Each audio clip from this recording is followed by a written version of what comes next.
Donc en fait la maïzena ça se comporte exactement comme un fluide non newtonien. Plus on va venir appuyer dessus, mettre une contrainte forte, plus le fluide va durcir finalement. Donc en fait la maïzena, si je viens dedans et que je mets juste ma main comme ça s'enfonce. Par contre si je viens vraiment à taper dessus et à exercer une très forte contrainte, là ma main reste bloquée en fait. Ça s'enfonce pas du tout. Ça peut être vraiment intéressant. Il y a une société anglaise qui est en train de développer un produit similaire pour en fait mettre dans les gilets pare-balles. En fait, le gros avantage, c'est qu'on aurait un gilet pare-balles pendant l'utilisation normale qui nous permettrait d'avoir des mouvements vraiment très libres. Et en cas d'impact avec une balle ou un éclat d'obus, n'importe quoi, le gilet en fait, se durcirait très rapidement et bloquerait le choc. Quand tu as de la poudre de magnétite répandue dans l'eau, je te laisse le passer dessous. Ça rassemble tout en un seul. Ça rassemble tout en un seul, tu peux le lâcher et observe la forme. Une petite forme de hérisson en quelque sorte, ça reprend les rythmes de chant. Tu mets ces particules à une échelle beaucoup plus petite, 1000 fois plus petite, en suspension dans l'huile, ça peut te donner du ferrofluide. Et le ferrofluide, ça peut être utilisé dans le domaine bancaire par exemple, pour la détection des faux billets. En imprimant avec du ferrofluide et en mettant un aimant puissant à côté, si le billet est attiré, il y a déjà beaucoup de chances qu'il soit vrai.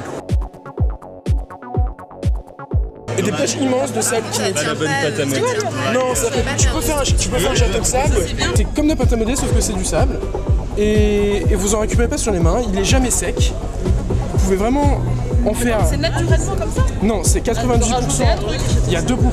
Il y a 2% de quelque chose d'ingrédient. C'est la magie. Il faut deviner ou vous savez vous ce qu'il y a dedans? Personne ne sait. C'est comme le Coca-Cola. Et ce qui est vraiment assez agréable, c'est que c'est carrément bluffant. On s'en met pas sur les mains. Enfin, je veux dire, on n'en a pas partout, quoi.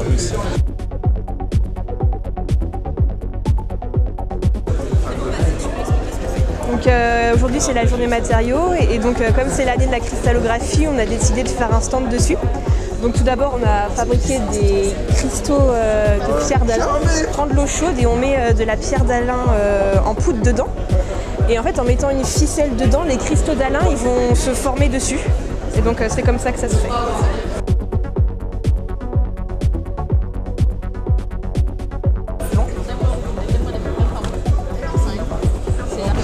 Moi, je travaille en matériaux dans le domaine de médecine. Ça permet la coopération.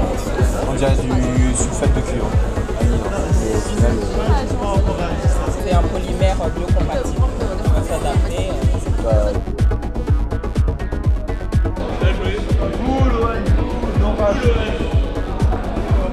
L'idée c'était de faire un quiz sur les matériaux. Alors donc on a commencé par trouver un moyen de l'administrer, pouvoir rentrer des questions et des réponses et choisir laquelle est la bonne. Et puis on a trouvé des listes de questions en se servant de ce qu'on savait.